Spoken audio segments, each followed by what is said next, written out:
Hi, I'm Ewan. And I'm Sarah. And this is Popcorn and Cumin, a transatlantic dive into film and media. With a healthy side of unrelated nonsense. Hi, and welcome to this week's Popcorn and Cumin. We are back to talk about more musicals, so I hope you like musicals. We just did 2 episodes on Wicked because we had so much to say about that and because it was so good. And perhaps we'll be doing 2 episodes on Emilia Pérez because we have so much to say about it because it was so bad. Please let us know if you're fans of Emilia Pérez because we would like to hear your perspective on it. Yeah, but before we get into it, we are going to do our classic segment of UK-US differences, otherwise known as cross-border factoids. Yep. And we're, from today on, and we'll see how it goes, we're evolving this segment to one of your hosts will give a factoid each week instead of 2 factoids, because we're running out of factoids and, you know, we don't want to have the segment expire before it's time, so. Exactly. So this week's UK-US difference, for those of you who don't know, I am a Californian American living in the UK. We couldn't tell. You never mention it. I never mention it. And Ewan is a Scottish citizen living in England. I'm an expat. Yeah, kinda. I'm a cultural refugee. My difference is a very simple one.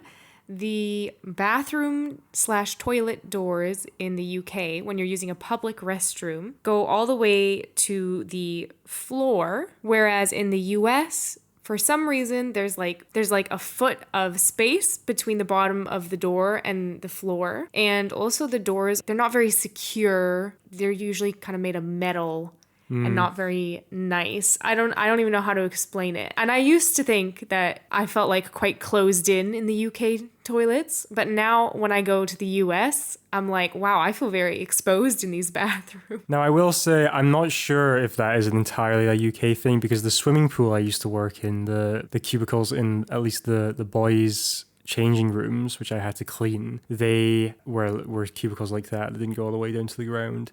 Oh. And I remember one of them getting locked from the inside once, and I had to crawl under it to get into it. Well, that was another reason I thought that they would have space under it, is so if someone, I don't know, like passed out or needed rescuing, you could get to them more easily. Yeah. Well, maybe that is the reason. I can't understand why it wouldn't be that. Because they certainly feel less private, but I guess maybe safety-wise are safer. Yeah. Potentially. Maybe it's in case you have, I don't know, potentially people who are without houses or something. You can like see if there's anyone in the like hiding in them without having to like break down the door, you know? Well, that's a good point. I'm trying to think of, because I'm thinking of public toilets in, you know, like in places, like in a restaurant or at work or in an airport. But I'm trying to think if the ones at the park had that space or not. I can't remember. But that's my difference. Mm-hmm. So generally speaking, you think toilets in the US have that gap, but toilets in the UK don't. I do think that. Mm-hmm. But it's not wholly true. If you'd gone swimming at my local hometown, you would have. I feel like that is maybe just that one toilet. Well, maybe we got some American toilets shipped over at the swimming pool for some reason. Yeah, what would be the point of that? Okay, well, moving swiftly on from the toilets. Yeah, we're back. We're talking about Emilia Pérez. So this is a movie that's on Netflix. So I don't know if there was a cinematic sort of release. Sometimes with Netflix, they do a small cinematic release before they hoard it onto Netflix forever. So you can watch it if you have a Netflix subscription. It Easy peasy. might be trending near the top. I'm sure their algorithm is trying to push it on everyone. And it just, we're recording this after the Golden Globes, where Emilia Pérez actually was nominated for quite a few awards. I hadn't actually really heard of it until I saw, and I was like, oh wow, this seems to be nominated for a lot of things. And then after the Golden Globes, I was like, oh wow, this actually won some stuff. Maybe it's good. And then I started looking into it, and I was like, oh, this seems to be quite controversial. It's not very, now this is not the kind of one source of truth, but it is not very highly thought of on like Letterboxd. And I was looking into kind of film discussion boards and things of that nature, and people were like, oh yeah, there's like controversy around it. So I was like, Sarah, this is a musical on Netflix, let's watch it. And we were, you know, there's members of the cast that we quite like.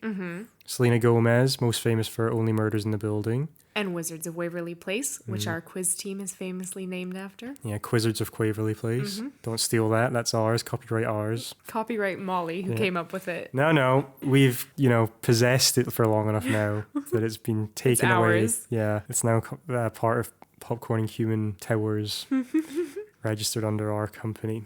Yeah. Doesn't exist. So our discussion of Emilia Pérez is going to be mostly spoiler-free until the end, but we will give you a spoiler warning when that's time to be spoiled. So Emilia Pérez is a French film written and directed by Jacques Audiard, and Quite close to audio, maybe that's why he wanted to do a musical. yeah. And it is, even though he is French and it's a French film, it is a Spanish language musical. So this is where a lot of the controversy comes from, is that almost all of the creative team and cast are not Mexican, even though the film takes place in Mexico and is exploring issues about Mexico. And you could even open it up to just being kind of set in Latin America, because I feel like a lot of the issues are things that would be associated with Latin America as a whole, but it's like it feels like a very kind of like Eurocentric, and I'm including like America in that, take on the issues in Mexico related to cartels and cartel violence and things of that nature. Yeah, and after the film's release in Mexico, there were a lot of Mexican critics who criticized it for dealing with these issues too lightly or in a less informed way, which is, again, where a lot of not only is like the creative team and cast not Mexican, but they didn't actually do a whole lot of research into Mexico and into the culture and into the issues, which is obviously a problem. Yeah, it seems like it's it's one thing to kind of have an idea, to be like, oh, I have this idea for a musical and I'm gonna set it in this backdrop of the Mexican gangs and cartel wars within Mexico City. Of course, that's not like the main, I guess, plot of the film. The idea is that it's a cartel leader who is presenting as a cisgendered man, but is actually a trans woman.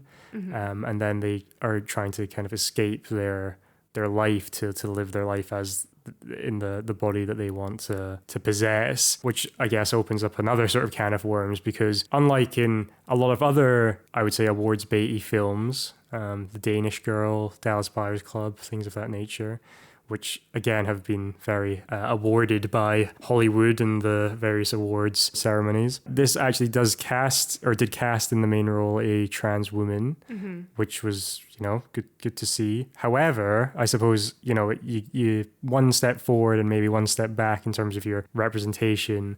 Obviously, this is written by a French guy who is not a trans woman or anything. And I've seen a lot of criticism that it doesn't feel very authentic in its display of someone being a trans person or a trans woman, just in the way they act. And there's a lot of, in the songs, there's kind of like lyrics that I've seen that are criticized by the trans community, being like, if you'd had really someone who was consulted on the film about, oh, do you think this is accurate, that maybe wouldn't fly. Now, obviously, they do have the representation of the actor being there, but I'm not saying that that's totally their responsibility to make corrections to the script on the fly or anything. Ultimately, they're doing a job, which is acting, and they do a pretty good job in it. It's not their, It's not their responsibility. That should be the director's responsibility to do the work. So it seems like on a lot of levels, there just seems to be a lack of due diligence and research and things of that nature on all sort of, cultural levels. And obviously it's a creative industry, and, you can always say there's like meant to be some creative licenses, and you want to have the room for artists to express themselves and come up with ideas. But it's one thing to come up with the idea. Once you're actually putting together like a multi-million-dollar film, maybe you should do some checking at some point.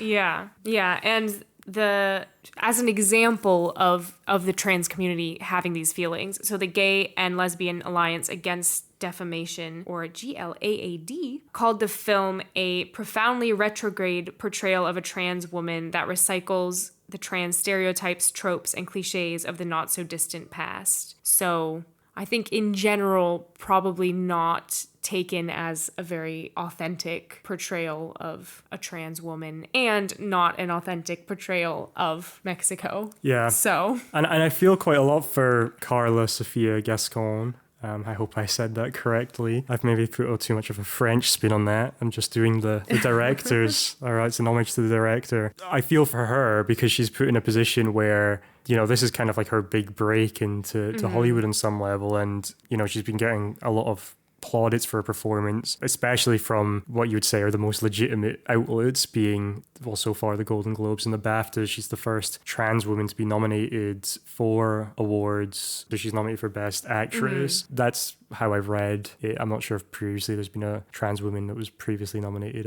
in the male section, but I don't think that has happened. At least maybe they weren't known as a trans person at the time. In any case, she's now kind of put in this kind of the center of this cultural conflict on some level, where you would want her to be feeling proud of her performance and the film that she's created, but now there's all this controversy surrounding it, and people are saying you're not actually representing us, even though this should really be a win for the trans community, or you would hope people would be able to feel like that. But I'm not saying that they're wrong for being aggrieved. I can totally understand it, or at least empathize. I'm not in that situation, but it's right. And in the interviews I've seen with her, she does seem to be, obviously she's probably had PR training and such, but she seems to be proud of her performance, which I think she should be. Like, it's a good performance. And again, it's not on her. She didn't write the script. I think she did well with the material that she was given. The singing, so-so. Yeah.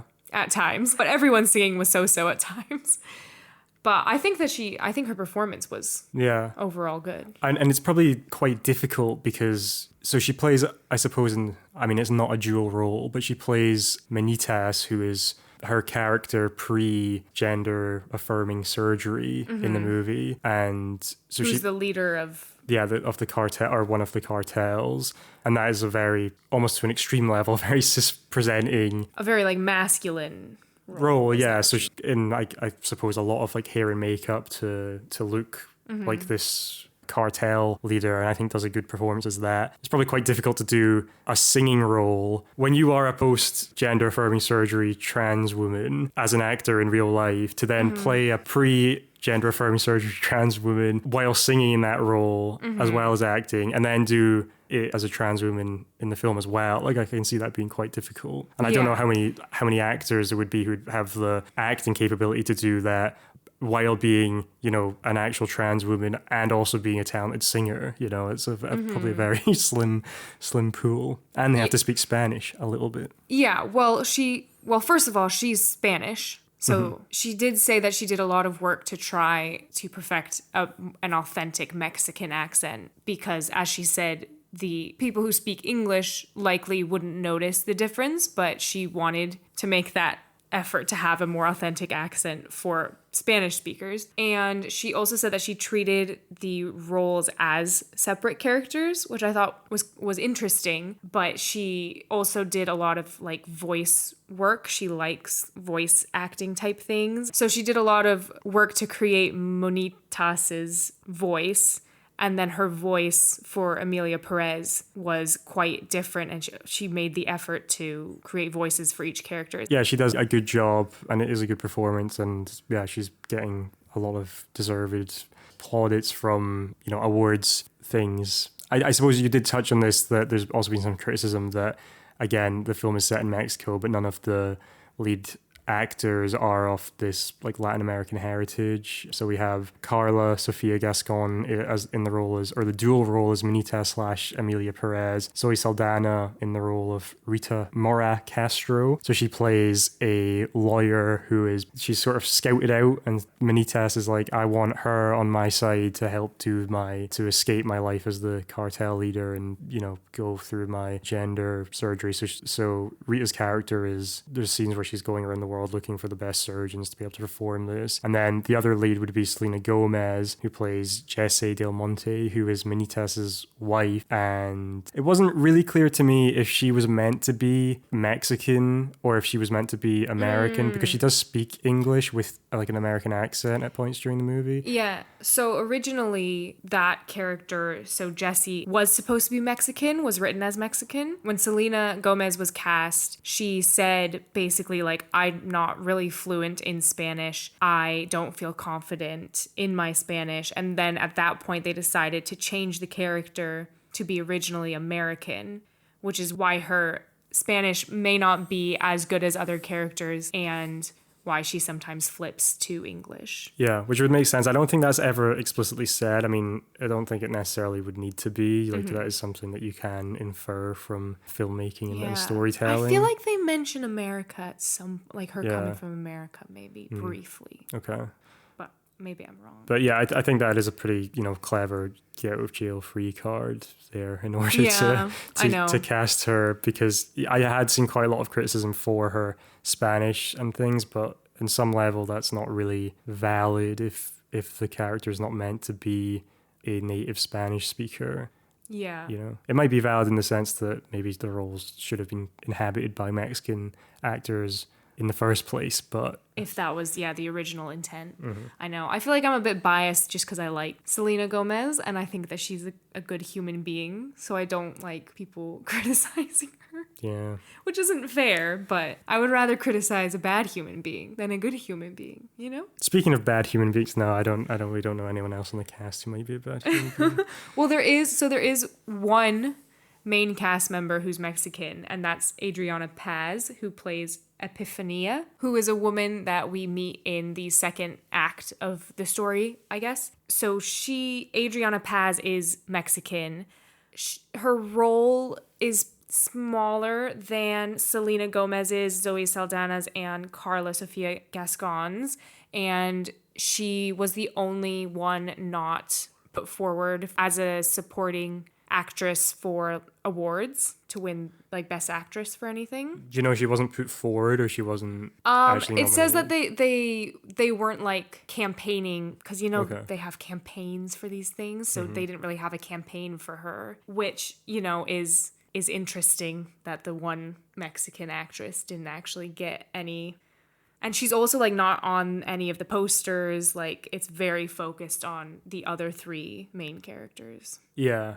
I can kind of see that from like a marketing point of view. Obviously, Zoe Saldaña, while maybe not being a super famous actress in terms of her name, she does have the like incredible record of being in like all of the highest grossing films ever. And Selena Gomez obviously is a pretty famous actor, but just famous celebrity in her own right because of her singing career. And then the person playing the titular character, while maybe not being as famous either globally, it makes sense why she'd be on the poster. Apparently, she didn't even get a seat at the Golden Globes next to her castmates and didn't walk the main red carpet either.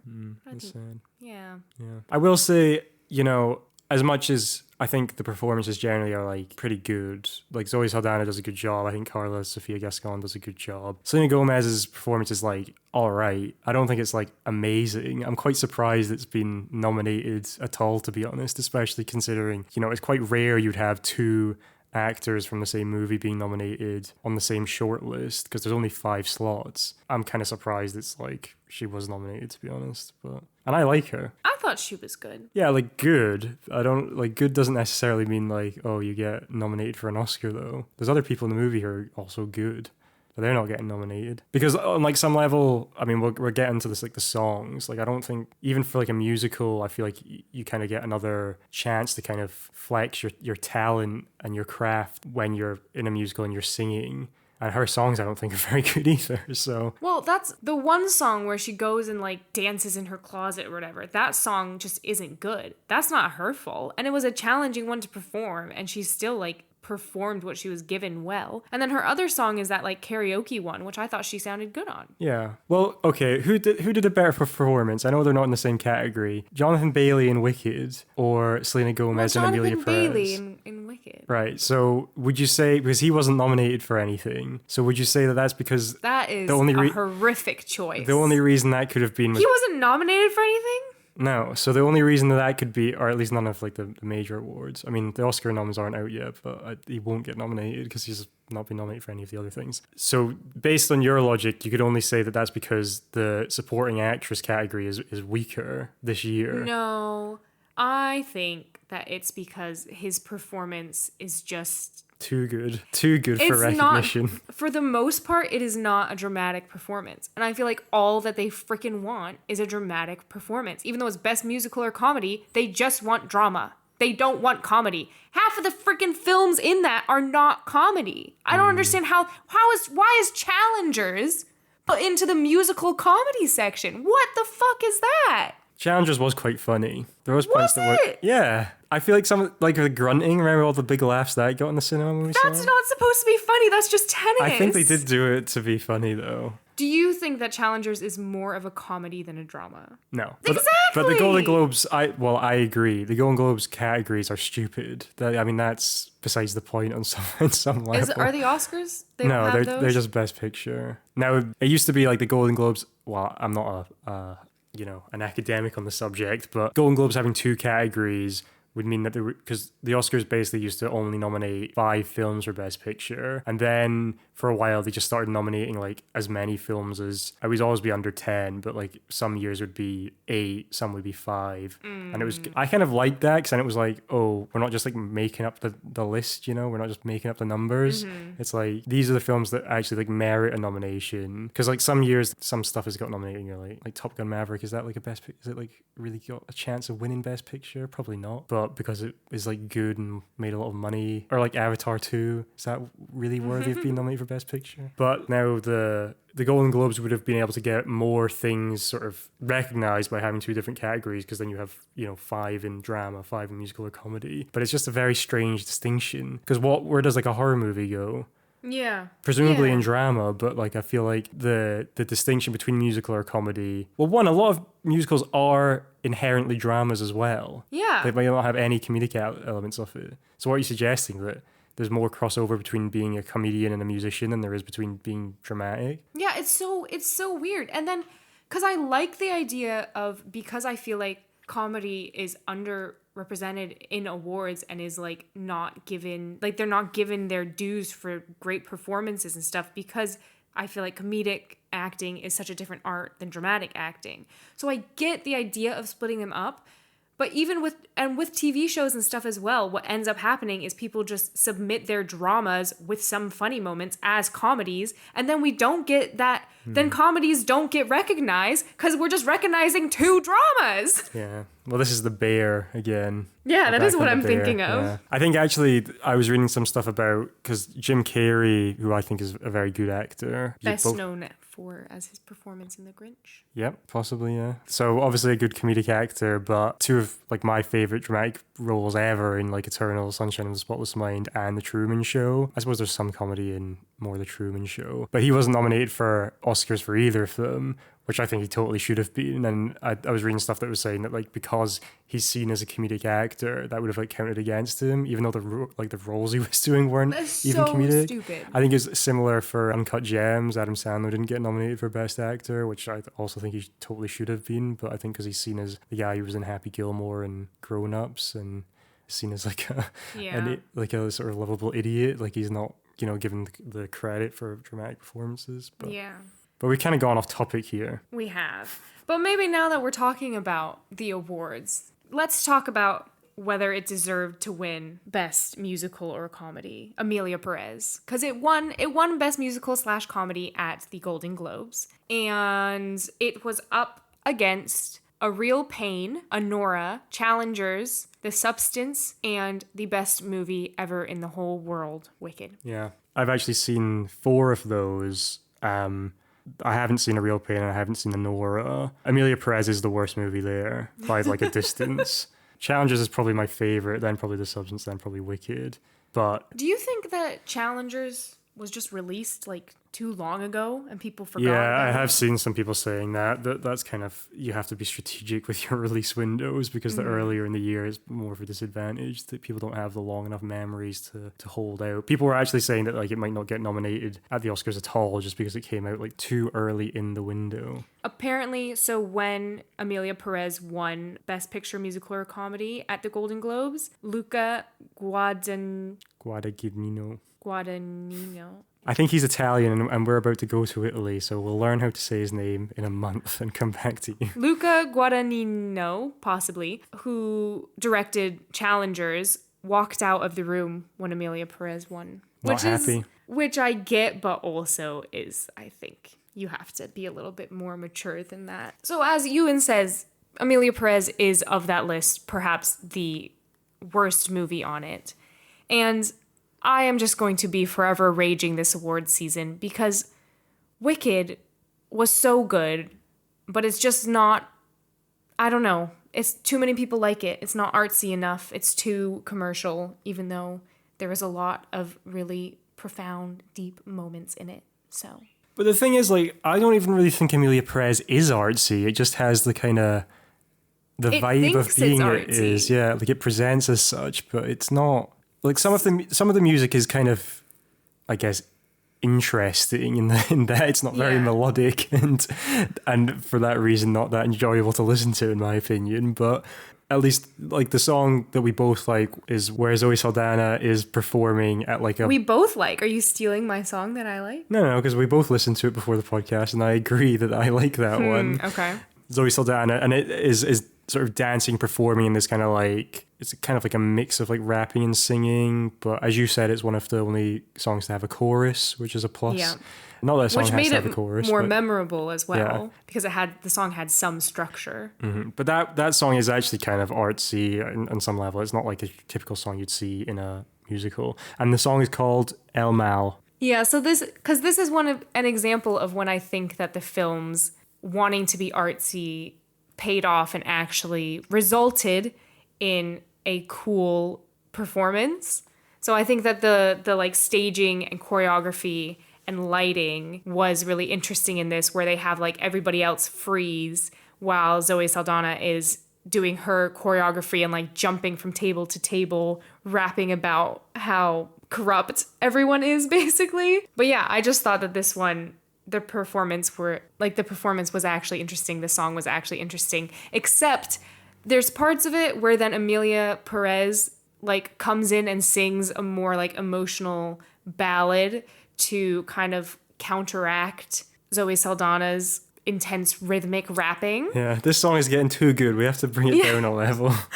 Which, like, I liked the idea of that, but I don't think in practice it worked because there was something just very off about Emilia Pérez's part. Like, it was not in the same key, maybe, or maybe she was just singing out of key, but it just, like, did not, the transitions between them just did not sound good, and that part sounded bad. But the rest of that song is good. Yeah, and like, we were going through the soundtrack, and some of the other songs are okay, and some are not great. I mean, some are kind of laughably bad, to be honest. The two songs in English are awful. So there's the one where she's talking to the plastic surgeon, and then this song has been very viral because it's so bad, and he's just like, penis to vagina. Like, it's horrible. Oh, we're going to get sued. Can we not say that? No, I think you can. I can say the earlier part where he's just well, you were more in tune than probably it was in the song, so... Yeah, so that one's really bad, and then the other really bad one is called Lady, where it makes sense that this song is called Lady because half of the song is this awful singer who's, again, playing a plastic surgeon, just going, lady... and then saying some transphobic stuff. It's like so weird. I'm not sure if it is actually meant to be transphobic. Okay. Because the thing is the like... It's unclear kind of. Yeah. The lyrics are really weird. And again, I think trying to be artsy and also maybe just didn't translate well. Mm-hmm. So it wasn't really clear what the message of the song was. And it was very distracting anyways because he was just such a bad singer. Mm-hmm. I will say, it almost seemed like he was maybe singing intentionally badly, because there was a couple times when it like seems like he was trying to do like a little riff or whatever, and I was like, if you weren't able to sing, I don't even think you would be able to like attempt that. But like, yeah, some of it just sounded so... Yeah, because he's kind of talk singing, but it's not in tune.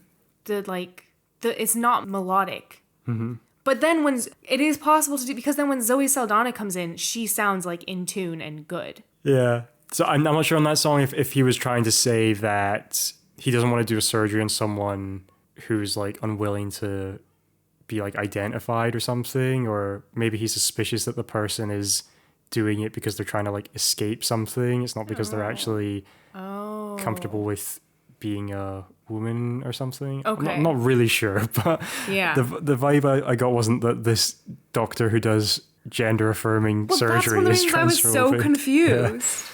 Yeah. I was like, isn't this what you do for a job? Is it okay? Wouldn't be the first person to do a job that they have moral or perceived moral issues with. But anyway, especially the man to woman, woman to man, and both songs in English, like lyrically also just sounded like weird, and like the lyrics were either just like bad or didn't make sense. Which then I thought maybe all of the songs are actually also this bad, but because I'm not fluent in Spanish, I'm not picking up on it. Yeah, I have seen some criticism, or at least speculation. Now, I don't know because I don't speak Spanish well enough at all. And even if you are a Spanish speaker, there would be dialectical differences between, European Spanish and Latin American Spanish and Mexican Spanish. So I'm not in a position to accurately comment this, but I have seen discussion online that was saying that the Spanish in the movie doesn't really sound natural. It almost sounds as if it's been written in English or in a language and then just put through an AI tool or something and translated. Well, which is, I mean, I don't think they used an AI tool, but that the writer of the script, the screenplay, yes, was French, and the person who wrote the songs, the soundtrack and score was written by Camille, who is a Paris-born singer-songwriter, and Clement Ducol, who is a composer. So Camille wrote the lyrics, and she said that she often wrote them in French and then translated them with the help of a language specialist. But I want to see their qualification. yeah, well, and not only that, but why not have someone write the music and lyrics who is fluent and a native speaker? Because they're more likely to get the message across. I just don't understand. Well, I'm surprised the people who wrote the music are even musicians, to be honest. Like, I'm kind of surprised you've just told me that they are musicians, and that's like, I kind of just assumed it was the director. Just they gave him like GarageBand on an iPad and just he came up with some stuff. No. I mean, some of the music was kind of interesting, I guess. The more that I think about it, the more it makes sense to me that it's a French movie. Uh-oh. No, I'm not being... But, like, I feel like the French like to have... Like, that kind of music, I feel like, feels French. Do you know what I mean? The, like... Bad music? Is that kind what of, you mean? like, talk singing, rapping about, like, social issues while, like, with, like, a big beat in the background, you know? Big beats are the best. Get high all the time. That's the Big Beat Manifesto. Do you agree, though? Or am I... I guess. I'm not really sure, because I don't know if I have a reference point to compare other French music that has rapping about social issues plus big beats. But I'm sure if I was to hear one, I would say yes. Then therefore that is a French thing. So How they recorded the music is similar to Wicked, but obviously not as good, where they pre-recorded all the tracks ahead of time. So they pre-recorded everything ahead of time. But then they also... Without rehearsing it? No. But then they also had the performers sing live, and they took a combination of the tracks and the live singing in the final edit, which I think... In terms of that, I thought it actually worked well. Like, it didn't sound over-edited. It sounded like it could have been recorded live, but it didn't sound bad in terms of production. Yeah. Here's an interesting one. Would you rather listen to the music and think, oh, that sounds a bit over-edited and overproduced, or listen to it and be like, that needs some editing? Because that's kind of what I was thinking. Or like... You thought that's the best... like it needed editing? Oh, well, I'm quite surprised with some of the singing that was the best take they could have gotten. Well, that's true. But maybe, here's another idea. Maybe that is the edit. Hire people who can sing. Yeah. Why did they hire these men? Maybe they're cheap. I have to say my overall most positive thing probably to say about it is I really liked Zoe Saldaña in it. Yeah. I thought she did a very good job. Yeah, she won the Golden Globe for Best Supporting Actress. No, listen. Uh-oh. Here's another thing. Uh-oh. What is it? Oh, no, wait, that is right, actually. Okay, thanks for the interruption. But I still have a thing to say about it. Okay, go ahead, please. Based on just watching the film, right? It's called Emilia Pérez. To me, Zoe Saldaña's character, Rita, to me felt like the main character of the movie. She definitely has the most screen time. And yeah. She does drive the movie for almost the entirety of the plot, so... She does have the most screen time. She has 57 minutes and 50 seconds, whereas Karla Sofía Gascón has 52 minutes and 21 seconds. Yeah. I wouldn't be surprised if they submitted her in supporting actor because they thought she had more chance of winning there, to be honest. Yeah. And it was, I think the way it was marketed and such was that Emilia Pérez, the trans woman, is the main character. Whereas in reality, the cis woman, I think, is more of the main character. So I don't know if that's in some ways kind of like... I mean, the whole story does revolve around Emilia Pérez, but yeah, she isn't our window into this world. It's Rita's character. Yeah. It's like in The Great Gatsby. She's like the Nick Carraway. Yeah, but character. The Great Gatsby, Mr. Gatsby is not the main character. Well, of The Great exactly. Gatsby, yeah. I think if anything, they would be co-leads. But it's another thing that pisses me off about awards is it's just like all strategic and not true. Nothing's real. Nothing's authentic. Yeah, it's like it means maybe these awards don't really matter in the end. But then what are we going to talk about and get angry about if they don't matter? How am I going to know what films are maybe good, but maybe also actually really bad? Maybe good, maybe shit. Nice. Sometimes maybe good, sometimes maybe shit. What's that in reference to? That is a Italian football player turned manager, Gattuso, who was known for being very aggressive at tackling and then very aggressive in speaking as a manager as well. He got really frustrated in a press conference, and in response to a question, he said, "Sometimes maybe we're good, sometimes we're maybe shit." But it's a good clip. Yeah, it's a good quote to use. If anyone out there understood that niche reference, let us know so Ewan has someone to talk to about it. I think that we've hated on this movie now for a while. I have one more thing to say. Ewan has more to say. What do you think, like, the movie was trying to say in terms of really anything? Because that's what I think is probably one of the big issues with it for me. Because what I was quite concerned with at one point was they were kind of trying to do some sort of, this person obviously, is a complicated character, Manitas. They have done bad things, but maybe they have this actual pain inside of them that, has caused this stuff to happen or has certainly not helped. And people who grow up in these environments with gangs and organized crime or even not organized crime, they fall into these things. And crime. Yeah, it's kind of like this like nurture and nature thing. Like how much blame can you really lay at the individual for getting involved in this thing when that's all they know and things of that nature. And I was quite concerned post the gender reassignment surgery when she comes back as Emilia Pérez. This is your warning that we're now veering into spoiler territory. This is being recorded after the fact because we went full steam ahead into the spoilers without giving the warning. So here's the warning. And then she starts going on this kind of conquest to take or at least tackle the cartels and expose some of the disappeared people in Mexico, which I feel like that's the type of stuff that doesn't get reported that much in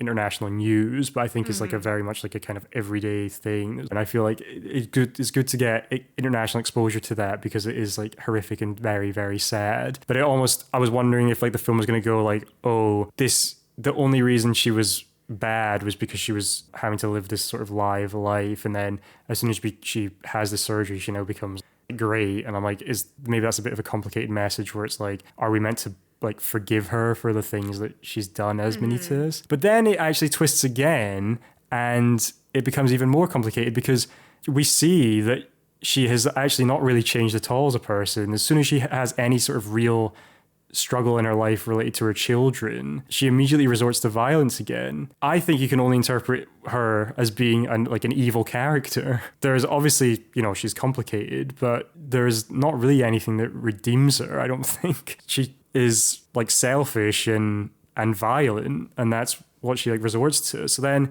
at the end of the movie when she is killed and then kind of like martyred, I don't really like, what am I meant to feel about this? Yeah. The director has said that the point of film is to ask questions, not answer them. But it feels like he doesn't have any sort of answers. He just has like exactly. very vague... He doesn't want to answer anything. Yeah. I mean, I do get that on like some level, but it also doesn't really... I want to come out of films kind of, questioning and exploring it rather than just being like, what the hell were you trying to say? Like, it doesn't make it... I don't really feel like it had any point. Yeah. No, it was quite all over the place. Also in terms of plot. It was like it didn't feel like there was much focus. Like we went through things too quickly, in my opinion. And I think it's a little less like black and white of like she's either evil or, it is more complicated than that. And I think it's like tragic in that Selena Gomez's character, Jessie, doesn't realize that the person she's kidnapped and is torturing is actually the person who she used to love. But also... And then they both, that's the tragic part to me. Well, it is tragic, but also on some level, it's like, you still shouldn't have captured and tortured a person. Like, well, you should have been feeling bad before you realized that it was someone you knew, actually. Yeah. No, that is true. But I mean, Emilia did, like, threaten her. No, well, she's wrong as well. I mean... And was violent towards her. But then what's the point is like the message like, oh, violence is a cycle and it repeats itself, because I've heard that before and it always comes across as very messy and hard to decipher what you're trying to say. Maybe the message is people are complicated and also evil. Okay. I don't know. Yeah, no, it's profound. I don't think there is a message. I think he just wants people to think about stuff. Yeah. Vaguely. Mm-hmm. My frustration is this, I feel, we'll see how it does with like the Oscars and stuff. And obviously, as I just said, it doesn't really matter. But it kind of seems like an example of, oh, this is a movie that actually tackles or attempts to tackle, it just portrays some sensitive cultural or political or economic issues without really having done, as we discussed earlier in the podcast, any research into them. And then, people who think of themselves as these kind of great auteurs and thinkers, when really they're just actors or, directors or whatever, like the people who directed this movie, they're like, oh, wow, this is really profound. It made me think about things that I never thought of before. And I'm like, But then we see like the response from the people who it actually impacts. Yeah. And they're like, well, thanks for making a movie about us. It would have been nice if you actually asked us about it. Yeah. We could have actually told our story instead of making up this sort of nonsensical story that's based around us, apparently. Yeah. Oh, and I forgot to say that this is based on a book called Écoute, Right. which is a French word, so I'm assuming it's a French book. Yeah, okay. Well, that's very French, I guess. What does écoute mean in French? Listen. Mm-hmm. Wow. Okay, so overall, that just wraps up our discussion on Emilia Pérez. I think neither of us liked it very much, really. I mean, there is some good aspects to it, but overall we didn't like it. If you want to see it, we'd probably recommend you don't, but if you want to, be part of the popcorn and Cumin discussion, please feel free. As we said, it's on Netflix, so it's very accessible, provided you have Netflix. Yeah. There were parts when I thought that it had promise. Yeah, well, I mean, the performances are good, so generally. Yeah, but if you want to see what all the controversy is about, then watch it, form your own opinion. Let us know. Don't be a sheep. Don't just take our opinion as gospel. As wolves. We'll take mine as gospel. Maybe that's it. I thought, because we're the wolves and they're the sheep. Oh yeah, that's a reference to the movie that you won't get if you don't watch it. Yeah. So. What's the line? If you are a wolf, then they're the wolf. But if you're his wolf, you're a sheep. Oh, I don't know. It didn't make any sense to me. I'm sure the writer of those lyrics thought that was very profound, but I don't know what they were trying to say. So thanks for listening to this episode. If you like what you hear, listen to all of our episodes, rate us on Spotify, just get involved with, the conversation. You can follow us on Instagram and TikTok, where we try to put up some content for you. Yeah, be sure to follow us on Instagram, especially because if TikTok gets banned in the US, who knows if you're going to be able to access that. But yeah, I thought it was banned. Well, it's in motions to be banned at the moment, but we'll see how the story progresses. Yeah, but I mean, you can still follow us on TikTok. Yeah. Because it'll probably be fine. And yeah. We'll see you next time on Popcorn and Cumin, where we're discussing, we don't know yet, but be sure to check. And don't forget to eat your daily bowl of popcorn.